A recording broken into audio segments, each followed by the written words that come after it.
Hello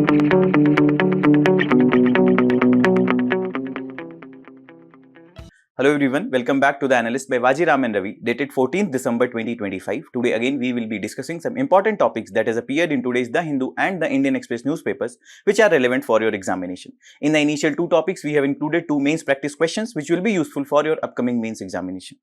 So in the first topic, we'll try to understand various dimensions of rising threat of UAVs or unmanned aerial vehicles along with some solutions to address the same. Then in our second topic, we will look into the status of textile sector in India. After that, in our simplified section, we'll take up 5 articles and we'll try to explain them in simplest language possible to enrich your understanding of the newspapers. Additionally, we have also incorporated some prelims pointers which is going to be crucial for your upcoming prelims and mains examinations. So have a look on them also and stay tuned. So let's start our discussion with the first topic, and the context of that topic is that in a first of its kind incident, a banned insurgent group with the name People's Liberation Army has released a video claiming a drone attack on one of the temporary Assam Rifles camp which is located along the Manipur-Myanmar border. Also, insurgency in simple terms can be defined as a violent armed rebellion which is led by small, lightly armed bands, and they mainly resort to guerrilla warfare against the larger authority of the state. And they mainly tries to fulfill certain political or ideological motives, and that is one of the reasons they takes up down. Also, historically what we have witnessed that in northeastern states there are a lot of insurgent groups which are present.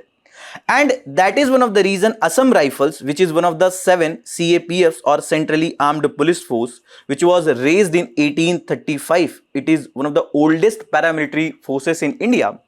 And they has been holding this responsibility of maintaining security and stability in the northeastern states. And because of the success that they have achieved, they are also called as the Sentinels of the Northeast. Also, this Assam Rifles is under the dual control of Ministry of Home Affairs as well as Ministry of Defence. The administrative control lies with the Ministry of Home Affairs and the operational control lies with the Ministry of Defence. And because of this dual control, time and again it has been criticized that Assam Rifles faces certain logistical and operational challenges. And this particular topic is related to your GS paper 3, Northeast, insurgency, internal security challenges, etc. Also, what we need to understand that, for example, on 22nd April 2025, tragic Pahalgam attack happened which led to death of several civilians. India responded with Operation Sindoor, where we targeted several terrorist sites in Pakistan like Murid Ke, Bahawalpur, etc. But we majorly used drones, especially loitering munitions, etc. to target these sites. After India targeted these terrorist sites, Pakistan also responded with some reports claiming that there were more than 300-400 armed drones which were used by Pakistan along the bordering regions. India also intercepted that effectively with the various anti-drone systems that India has. For example, Bhargavastra is one of the anti-drone system. We have the Akash Tir automated AI-based air defense system. Then there are different anti-drone guns, etc. that were also used to intercept whatever the drones which were being sent by the Pakistan. India's response to that was much more lethal. For example, India targeted various key air bases like Noor Khan, then we have the Skardu, Jakokabad, etc. And we also targeted several key strategic locations like Kirana Hills. So that this incident, and this is not limited to India-Pakistan conflict. For example, the conflicts which were happening in African continent, or the recent Iran-Israel skirmishes, or the Russia-Ukraine war which is continuing since last few years. What we are witnessing that the war is not in its traditional form. The form as well as the technological changes has completely evolved the dynamics of the warfare. Majorly, it is the technology which is fighting the wars. And in future also, the countries who will have a more strategic control over the newer technology, better technology, they will be in a better position in any kind of skirmish, in any kind of war that might happen. And that is the reason UPSC is also focusing on this particular topic of UAV. For example, in 2023 mains examination, they asked one question related to UAVs itself. In prelims examination in last 5-6 years, there are more than 3-4 instances where they are asking question related to UAVs or drones itself. For example, this question of prelims 2025, that with reference to unmanned aerial vehicles, consider the following statements. All type of UAVs can do vertical landing. All type of UAVs can do automatic hovering. All type of UAVs can use battery only as a source of power supply.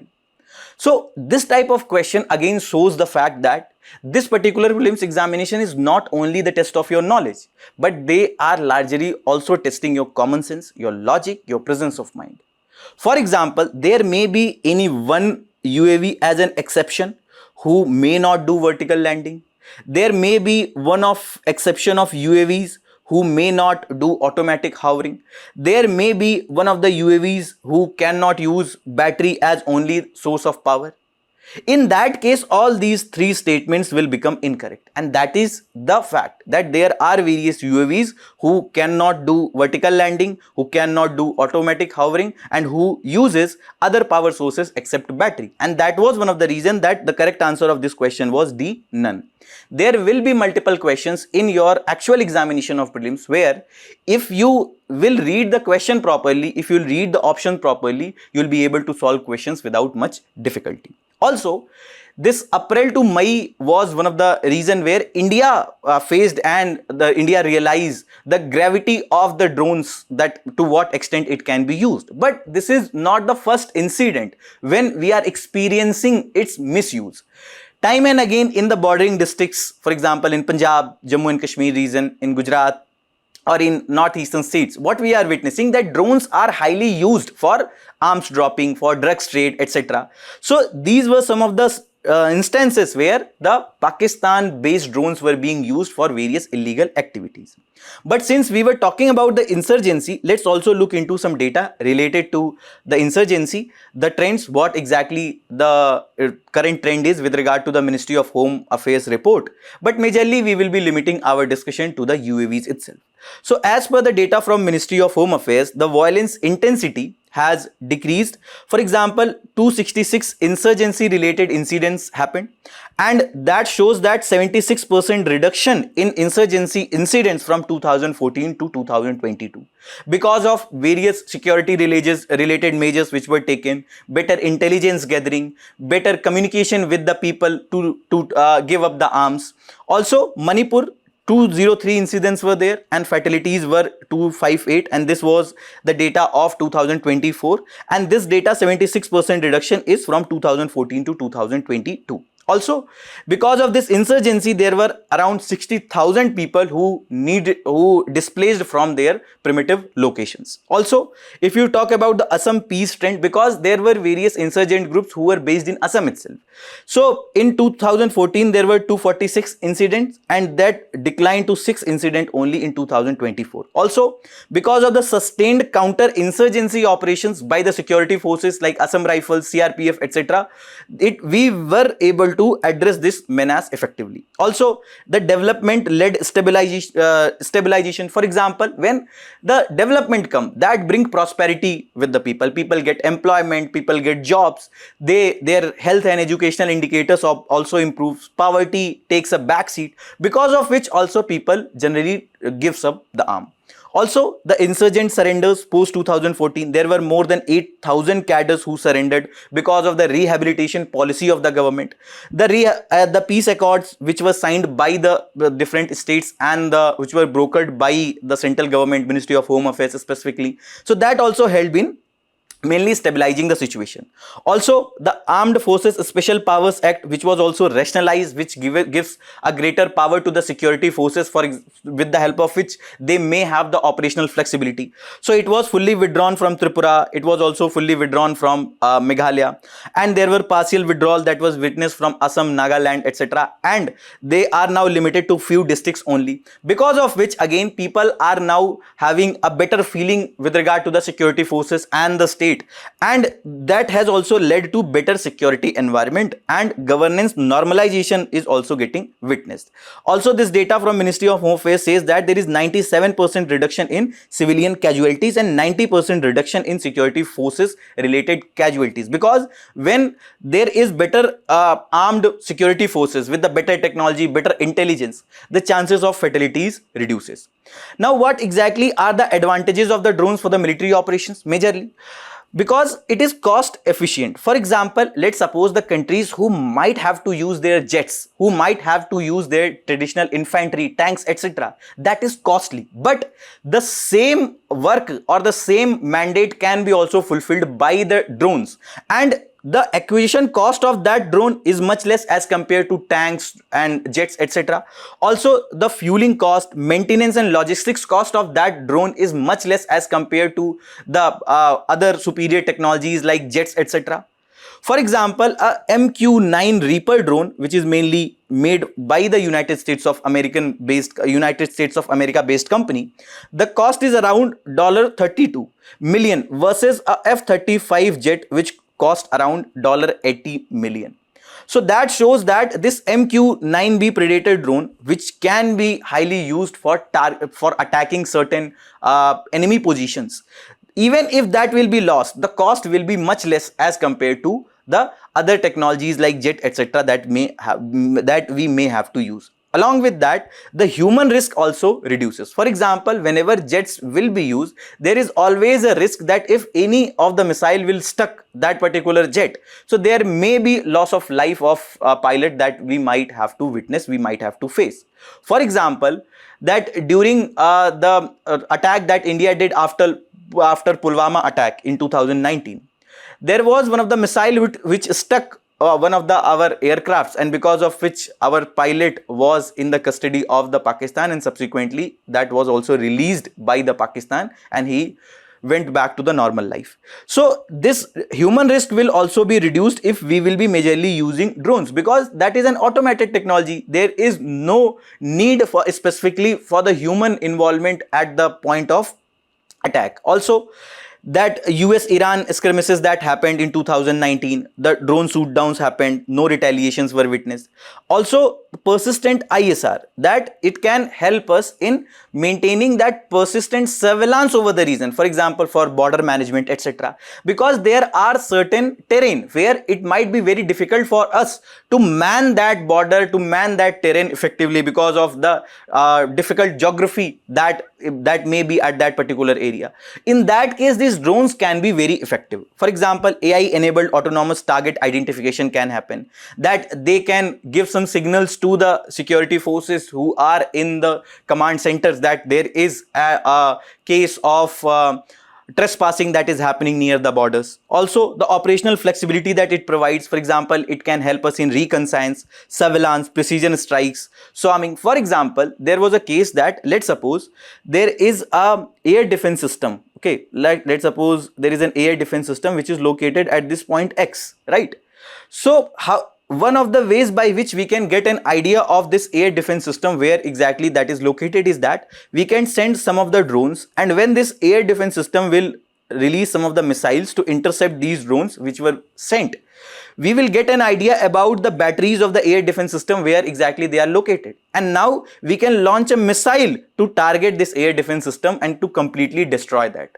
So that can be also used to reconnaissance, surveillance as well as precision strikes, and that can also lead to minimizing the loss of the civilian losses, etc., that might happen in kind of any attack. For example, in the attacks that India did on terrorist sites in Pakistan, there was no civilian harm that happened. Also, the low logistic footprint, for example, the minimal bases, refueling, crew support, etc., that is also minimal. So, when maintenance is less, the logistical cost, etc., also remains minimal.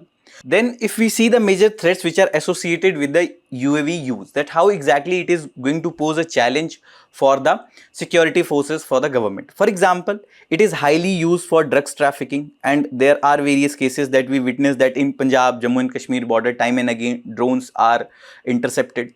Then it is also used for arms dropping, etc., in the bordering areas. Along with that, it can also create a lower threshold for war because they are cheap, that they can be bought with few lakh rupees only, and they can lead to low risk military engagement. For example, this Al Houthi, they attacked Saudi oil infrastructure with the help of this Qasif 1 and Qasif 2K medium combat drone, which was a loitering munition that it will loiter the targeted site and then it will explode at that site itself. And the cost of that particular drone was around $1,000 to $3,000 only. Similarly, this Shahid 136, that is also known as Geran 2 in Russia, that is again a suicide drone designed by Iran that can linger over an area in search of a target, and that again was used for Russian attacks on the Ukrainian infrastructure. Similarly, this one of the drone which is made by Turkey, that was also used for Ukrainian attacks on the Russian oil facilities. Along with that, this Turkey also supplied a huge amount of drones when the India-Pakistan conflict happened in the month of May. Also, the non-state actor empowerment that these drones can actually lead to, because they are cheap. For example, Jaish-e-Mohammed, Lashkar-e-Taiba, etc. are some of the terrorist organizations which are also banned by the United Nations. And these organizations time and again were resorting to various attacks in India. But the superior technologies or the costlier technologies, they do not have that much of money, financial resources that they can buy that. But they can buy these kind of cheap drones easily. And that is one of the reason it is going to become a big challenge for us to tackle these kind of challenges. Also, the Houthi versus Saudi oil facilities, that these are the non-state actors who do not have financial resources, but they are attacking such a big country, the strategic facilities of such countries, and tomorrow that can lead to a full-blown war between that particular non-state actor, the country where they are based, and the country which was attacked by these rebels. Also, it can lead to regional arms race, for example, rapid proliferation that it can lead. For example, China, Turkey, Israel, they are developing new kind of drones. India also developed some drones like Rustam, Ghatak, etc. India is also importing various drones like Hiron, etc. from Israel. Also, it can lead to conflict prolongation. For example, it can lead to civilian harm as well as radicalization cycle. For example, in 2022 in UAE, attack strikes 3 oil transport tankers, killing several workers and sparking a fire at Abu Dhabi's international airport. In 2022 Syria, a single-use fixed-wing UAV rigged with explosive flown into church, killing 2 people. 2019 Yemen, a UAV which is detonated above a military parade, killing multiple people. So, because of the cheap price or the cheap availability of these drones, plus the easy integration with some of the explosive, etc., it can create a challenge not only for the military infrastructure but also for overall civilian infrastructure as well as population. So what exactly is the way forward, how we can strengthen India's UAV capabilities? First of all, we need to develop counter drone systems. For example, India have this Indrajal system, which is an anti-drone system. We have the Bhargav Astra, which is again a indigenous air defense system. We have the Akash Tir air defense system, which is a AI enabled automated air defense system that can also tackle swarms of drones. That, let's suppose a single drone is coming, but what if there are 400, 300 drones that are coming at one point of time itself? At that point of time, air defense system might find it difficult to tackle all those 300, 400. But this kind of Akash Tir air defense system can tackle all those swarms of drones also. Also, we need to make them immune from jamming, spoofing, cyber kills, etc. For example, instead of using GPS, we are now relying on the Navik that is being used in Akash Tir, so that the strategic advantage lies with the Indian government, Indian companies who are developing these kind of air defense system, that it remains immune from any kind of cyber attack or jamming that might happen in future. Also, high altitude adaptation, that there are various locations which are in such areas where it might not be easy for us to go with the traditional air defense system. So that is the reason we need to develop such kind of air defense system which can perform well even in the colder region, in the high altitude region, and that is one of the benefit which is being provided by the Akash Tir air defense system. So cold weather stability is one of the important factor that needs to be kept in mind. Also, kinetic and non-kinetic intercept, for example, eagle training that can be provided, drone nets, directed energy, so that even some kind of new age attacks that are happening, our air defense system are capable to deal with that. Also, indigenous manufacturing, for example, public private partnerships, they needs to be promoted. Startups, they needs to be promoted, especially they needs to be given a proper hand holding and support by the government. MSMEs, they can be also given certain incentives that they can provide certain raw materials to these units who are developing the drones. Along with that, India also need to focus more on the research and development. For example, Kaveri engine development, which was supposed to be used in the jets, and that started in 1980s, development of Kaveri engine, but we were not able to achieve that thrust that is required to power any jet engine. And now we have achieved that level of thrust in the Kaveri engine, that now it has been given a thumbs up to be used in the Ghatak drones. So we need to develop such kind of technologies with the help of which we can be self-dependent and we are not dependent on the foreign technologies. For example, one of the reason why there is delay in giving Tejas to the Air Force by HAL is that they are dependent on GE Aerospace, which is a US based company, for the engines, that they are supplying that engine to HAL for developing Tejas. And if they will tweak certain things, that they will not ensure that there is consistent supply of that engine, the delivery of the Tejas will also be compromised. And that is one of the reasons why we need to focus a huge amount, along with the participation of the private sector, higher education institutions, for the research and development. Also, advanced research and development, for example, AI, autonomy, swarms, robotics, pilot training, all that needs to be incorporated to make one of such kind of air defense system which can tackle any kind of threat that might happen in future. Also, India has made a target that by 2035, every critical sites, from hospitals to railway, temples to military hubs, to be under the unbreachable tech-driven security cover. And that is under the Sudarshan Chakra, which is India's next generational defense shield, which India will be developing. And it is inspired by Lord Krishna Sudarshan Chakra, the indigenous weapon system, and it will neutralize enemy attacks and strike back with greater force. It will predict future threats with advanced AI-led strategy. It will also deliver precision targeted action and return safely. And this mission was announced by Honorable Prime Minister on 15th August 2025. This is a mains practice question that you people can write from this particular topic. Our next topic is textile sector in India. The context of this topic is that the textile industry has urged the government to remove import duty on cotton to ease raw material shortages. Because when there is an import duty that is imposed on the raw material, especially the raw cotton, that adds to the cost of the product, and in that case our ready-made garments or the finished product will not remain competitive at the global level. And this particular topic is related to your GS paper 3, agriculture, growth and development and inclusive growth. Let's look into some of the data related to this particular sector. So as per Ministry of Commerce and Industry, the textile and apparel industry, the market size of that in $1 billion is 160 in 2023, and it is projected to increase to $350 billion by year 2030. That is the forecast. Also, it contributes around 2.3% to India's GDP, and they employs over 45 million people, and that shows that it is one of the labor intensive industries, and it also contributes 10.5% to India's export earnings. But the major products or the components that we are exporting is the ready-made garments, which contributes around 42.4% to overall textile exports that we are doing. Also, the key trends related to the textile sector is that majorly, if you see, the import and the export has remained consistent. It hasn't grown year on year as it should. And that is one of the reason you can see that because we have the abundant availability of the raw materials such as cotton, wool, silk, jute, India has a comparative advantage in terms of skilled manpower, cost of production related to other major textile producers like Bangladesh. But still, we are not able to reap the benefits. Why? Because first of all, we do not have comprehensive trade agreements like free trade agreement with other countries.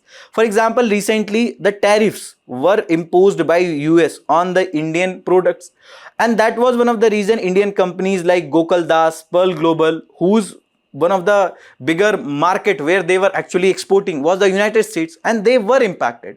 Similarly, the whole textile sector took a hit because when there is a tariff that is imposed by US on Indian products, our competitiveness of our product will not remain as it used to be, and in that case other countries will may have the competitive advantage on whom there is no tariff that is imposed. For example, Vietnam, then Bangladesh also is one of the country who took a major leap in the textile industry.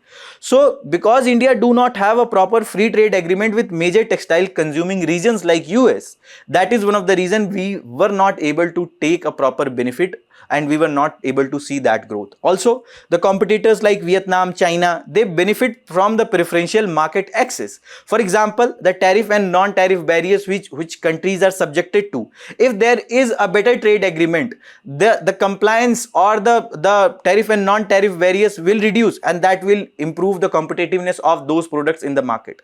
And that is what is witnessed in some of the countries like Vietnam, and to some extent in China, not specifically with regard to the United States, but whatever the trade agreement that China signed with other countries. Also, the stagnant growth and export decline that we are witnessing. That textile sector grew to around 1.8% of compoundable annual growth rate from financial year 20 to financial year 24.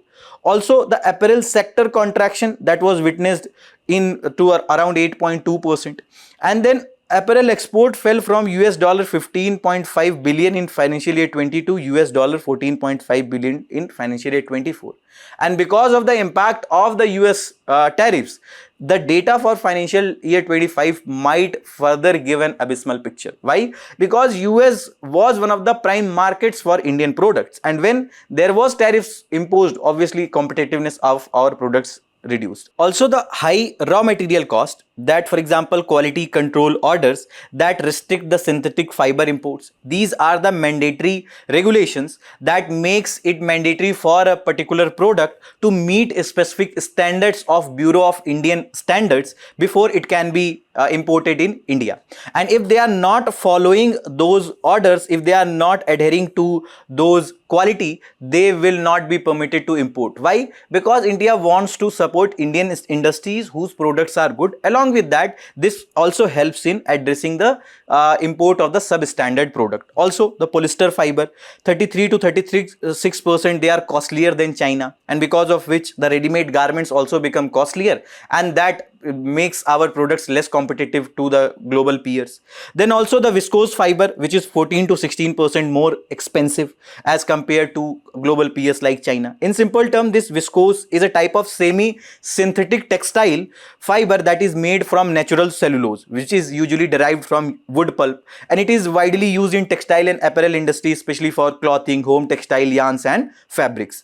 And this is used in manufacturing and also form known as the viscose stable fiber, which is the shortcut fibers that are spun into yarn. Also, the low export competitiveness, for example, because of the fragmented supply chains that we have. For example, let's suppose the raw material is coming from Maharashtra, whereas the production is happening in Uttar Pradesh, or let's suppose in Punjab, etc. In that case, even if there will be transportation strike that might happen, or certain other logistical issue that might come in picture, come in between that supply chain, that might limit the supply of the raw material, and which can hinder the production capabilities. So that is the reason there is no streamlining that we are witnessing in the supply chain. Also, China and Vietnam, they operate vertically integrated model that reduce the cost, as because the raw material is properly supplied in a time-bound manner. Finished products are going into the market properly without any restriction, without any difficulty. Also, Bangladesh, which enjoys the duty-free market access as the least developed country, and that further undercuts the Indian exports. Also, the sustainability and the environmental compliance. For example, global brands, they demand higher renewable energy use, recycling and raw material traceability. For example, there is comprehensive border adjustment mechanism. That is one of the requirement to export our product to the European Union, and if our products will not be competitive to this CBEM, for example, let's suppose the steel or the cement that we are producing and we are using fossil fuels for production of that, that means the carbon footprint of those steel and cement will be much higher. In that case, if we are exporting that to EU, we will be subjected to extra tariff. Why? Because we are not compliant with the norms of the EU. Similarly, there are other norms which the Indian textile are also subjected to, because of which competitiveness of our products remains to a minimal level. Also, the EU regulations that again affects the 20% of India's textile exports. Also, we do not have such global brands which gives us an advantage. For example, Zara, Gucci, etc. are the global brands, because they are also focusing on the innovation, that they are coming with better designs, new designs, and which are generally liked by the people. They focus on the marketing. They also focus on the targeted population that who will be buying their products. So such kind of innovation is generally not witnessed by the Indian companies, and that also limits their growth. Now we will see what are the government initiatives to support the textile industry. So there is production linked incentive scheme for the textiles, that is PLI, under which the incentives are given to the companies based on the incremental sales of the company, and that is the reason these companies are motivated to shift to the better technologies. And textile was again one of the sectors which are covered because it is a labor intensive industry, and if this will improve, the growth of textile sector will be seen. It will also help in employment generation as well as overall economic growth. Also, under that vision itself, there is this PM Mitra Park which are being established. For example, the mega integrated textile regions and apparel parks which were approved under the 5F vision of our Honorable Prime Minister, that is farm to fiber to factory to fashion to foreign, that we are making our supply chain so robust from farm up to foreign or to up to the export level, that we are getting best out of our textile sector.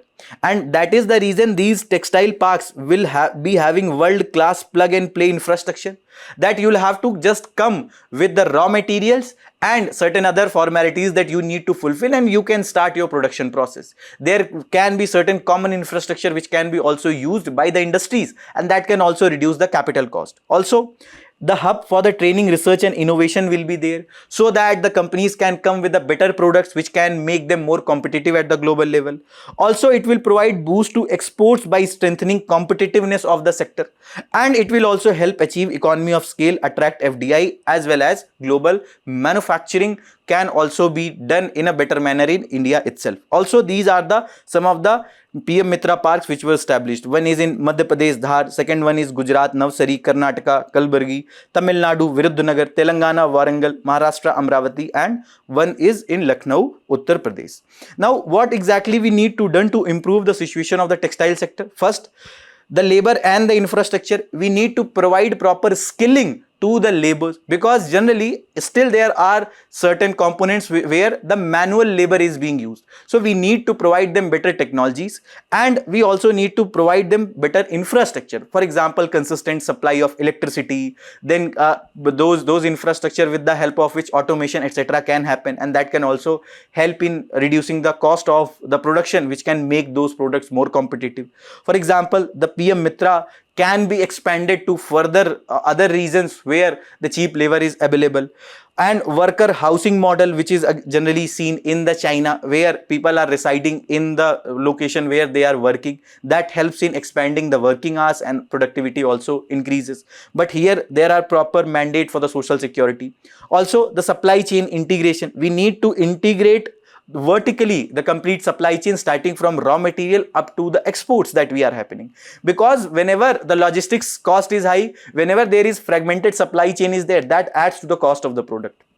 So textile park, fiber to fashion hubs, we need to integrate them properly so that the ready-made products or finished products can reach to the shops, they can reach to wholesale market or the export oriented units in a time bound manner. Also, trade and man-made fiber push, because this will limit the requirement of the natural raw materials. The trade, we need to sign the better trade agreement. For example, free trade agreement we signed with UK. Similarly, we need to to expedite the process of the signing FTAs with US, EU, which are one of the bigger markets for the textiles. Also, for this man-made fibers, we can provide certain more incentives which can reduce the requirement of the raw materials, natural raw materials. For example, these will be the yarns or the fabrics which will be created by humans from natural sources like wood pulp or viscose, and synthetic polymers like petroleum for polyester, nylon, acrylic, etc. can be also utilized. Also,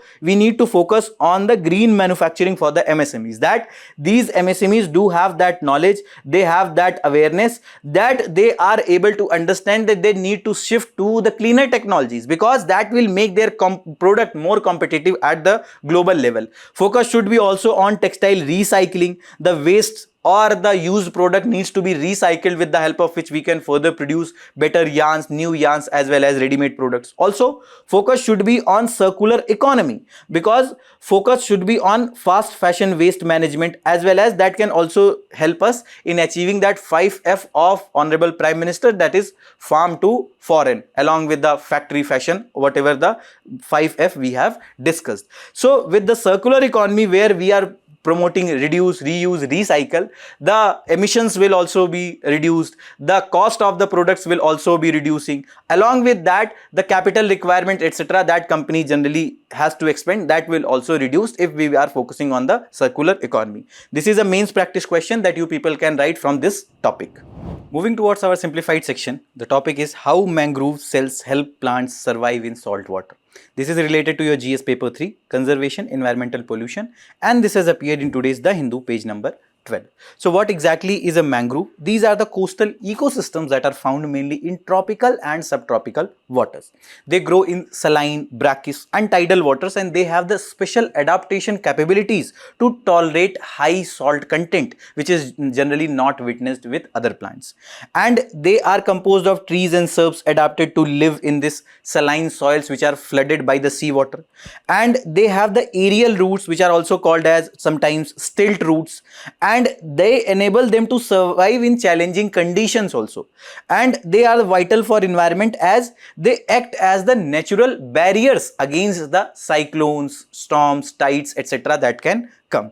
Also, the floods that can come because of the presence of the mangroves, the impact of that floods also diminishes. Also, they protect coastline from erosion, and since India has a huge vast coastline, the mangroves also acts as natural barrier to that. Also, they are home to wide diversity of species, including fish, birds and other crustaceans. They are also important for fishing and tourism, especially for the allied sectors. There are people who are dependent on fishing as well as shrimp farming, etc. that happens. So that also, for that, mangroves plays a huge role. If you see this India State for Forest Report 2023, which is released by Forest Research Institute under Ministry of Environment, Forest and Climate Change, it says that total mangrove cover is 4,991.68 km square, and that is around 0.15% of India's geographical area. Also, the state-wise share, the West Bengal is having the highest share of 42.45%. Gujarat is having 23.66% share. Andaman and Nicobar Islands having 12.39% share. Also, Gujarat's mangroves increased by 253.06 km square from 2001 to 2023. Also, the major features of this mangroves are, for example, unique root system that they have. They possess aerial roots such as pneumatophores, prop roots and still roots that helps in respiration in water-logged situations and the soil where oxygen is not there. Also, they are salt tolerant, and that is the reason they are also called as halophytic, and they mainly grow in these areas because of the adaptation to tolerate high salt content. And that is the reason this was said in today's newspaper, that because salt water can kill almost every plant, but it cannot kill the mangroves for their giant still roots. These stilt roots generally comes from the stems itself. And how exactly they survive on that salt water? It is because of a new research which says that they have certain cells which makes them more, they have that cells, and they discovered that what exactly makes these shrubs and trees so different from all other terrestrial plants. They said that these simple cell traits which helps them in tolerating that salt water content. For example, you see that there are certain people who belongs to some region and they can remain normal, or they can have a normal life in even above 40-degree temperature, or even there are some people who can have a normal life below 10-degree temperature in India itself. Why? Because they have evolved to that. Along with that, with regard to the different countries, the different climate of that particular regions, again humans evolved to that particular region, and because of which they can have their normal life. And that is the reason that these mangroves have special cells which has helped them in adapting to that high salt water content. Also, it says that mangroves have evolved 30 times over the last 200 million years as they adapted to salt water. Also, these scientists analyzed 34 mangroves species and across 17 plant families and found that compared to their inland relatives, mangroves do not exhibit smaller or more stomata to enable higher photosynthetic rates. And mangroves, however, have unusually small leaf, epidermal pavement cells and thicker cells walls, which together give them more mechanical strength to tolerate low osmotic potentials, that it provides strength to withstand properly. Also, to exclude salts, some species have roots with a waxy layer inside that's able to filter out most of the salt. Also, other species will take up a lot of salt, but then they concentrate the salt water and secrete it out of their leaves through specialized tissues. And these are special, mangroves are special as they are able to tolerate high amount of salts and live along coast, also protecting them against the erosion, and they provide habitats for both sea animals as well as birds. And they are also very important for overall economy because of the dependence of the farmers and other peoples on these for the fishing, aquaculture, etc.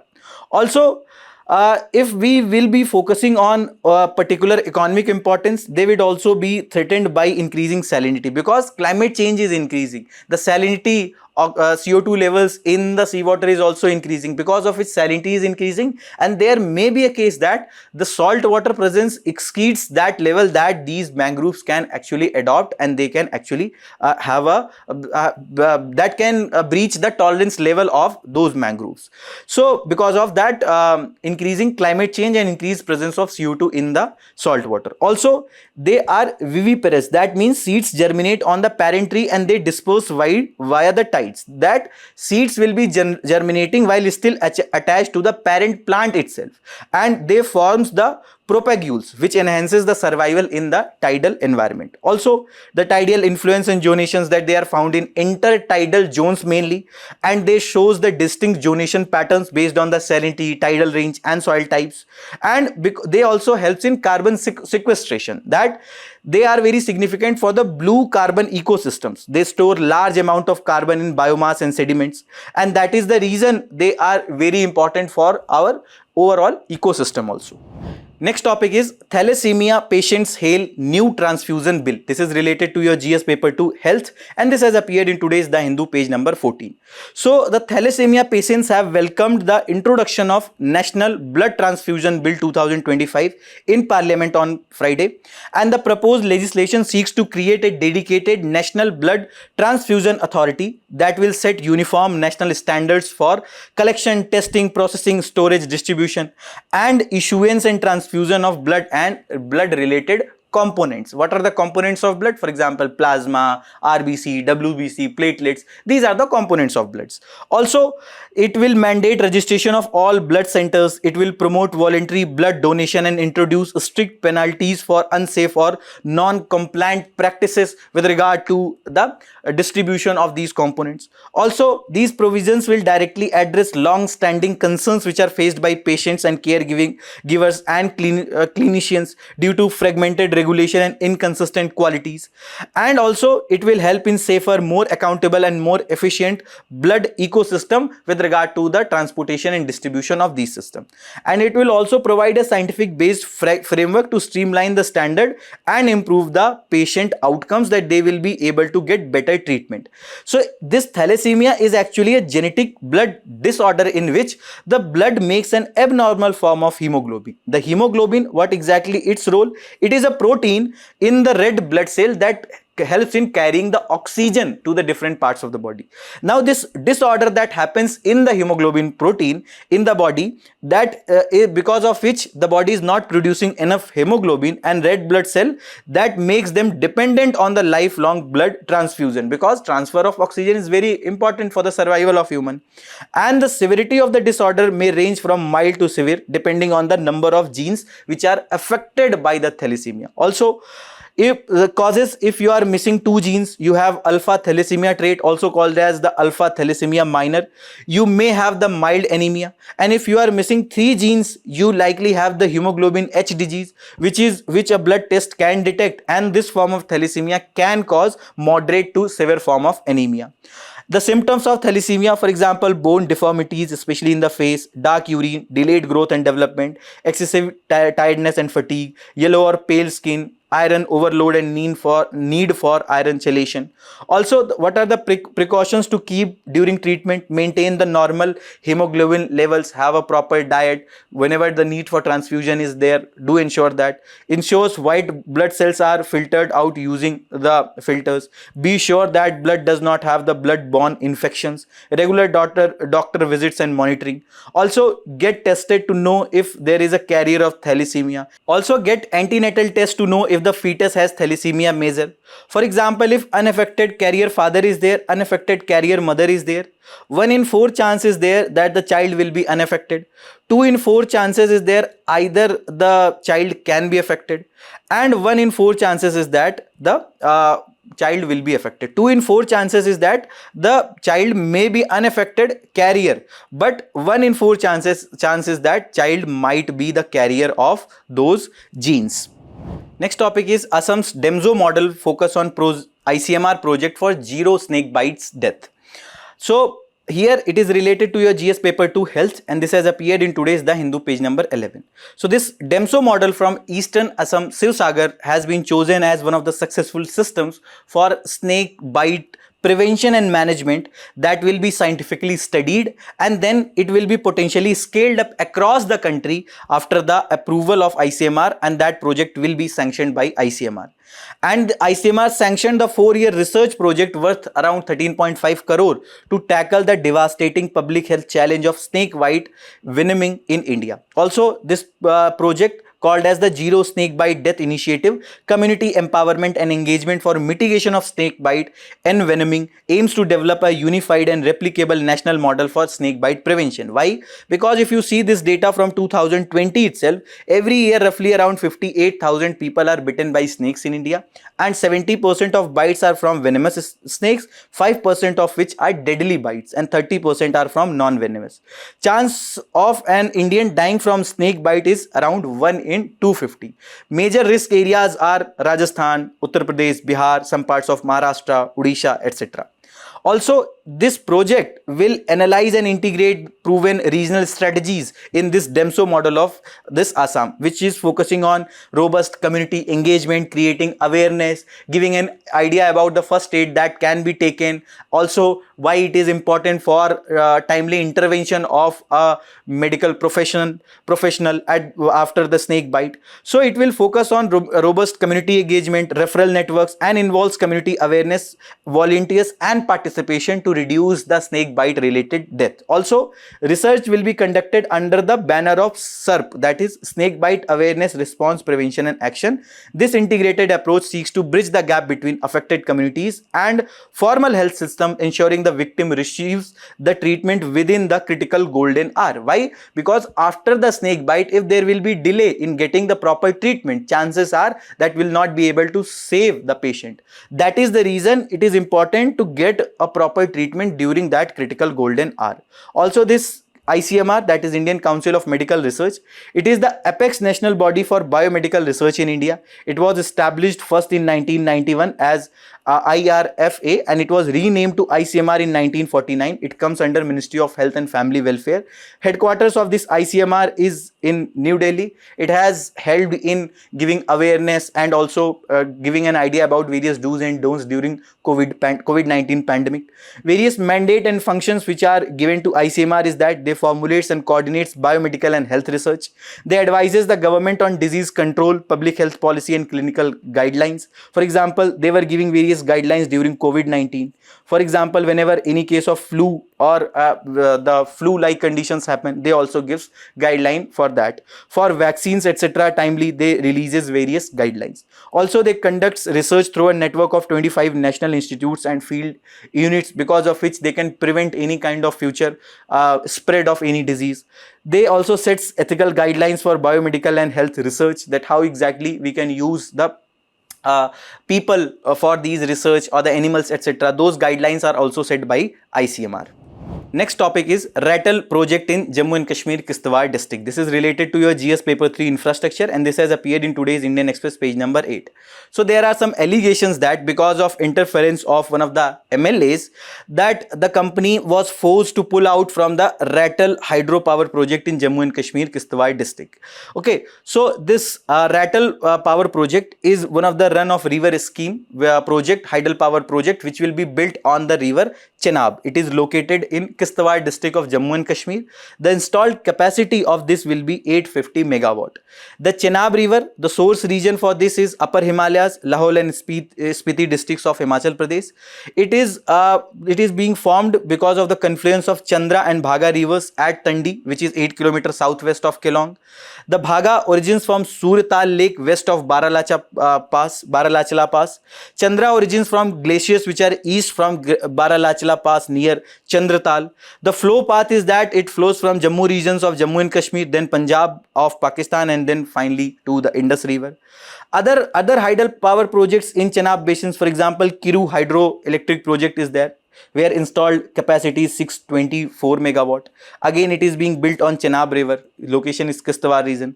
Pakal Dul hydropower project, that is, it is being built on the Marusudar river, which is main right bank tributary of Chenab, and it is again in Kishtwar region. Then Salal power station, that is again run of river project with installed capacity of 690 megawatt, being built on the Chenab river, and it is in the Raisi district of Jammu and Kashmir. Also, in 2021, UPSC asked one question related to Indus river system. So in 1960, the Indus water treaty was signed between India and Pakistan with brokerage from World Bank, which gives right, which divides the water of these rivers. The eastern rivers, India gets full control. Then we have the rivers Byas, Satluj, and then Ravi. Batsman Rohit Sharma is the mnemonic with the help of which you can remember this: Byas river and Satluj. These are the eastern rivers on which the India gets full control. Western rivers where Pakistan gets full control. Those are the rivers Indus, Jhelum and Chenab. Now this is the map with the help of which you can remember that this is the Indus and the areas where all other tributaries are meeting this Indus. Please answer this particular question in the comment box. Next topic is that no opt-out option in APAAR ID consent form. This was said by Odisha High Court. This is related to your GS paper 2, government policies and interventions, and this has appeared in today's The Hindu page number 11. In simple term, this APAAR ID is automated permanent academic account registry, that is one nation one student ID, and with this APAAR it will empower students to accumulate and store their academic accomplishments, that will facilitate the seamless transition between the institutes for pursuit of further education.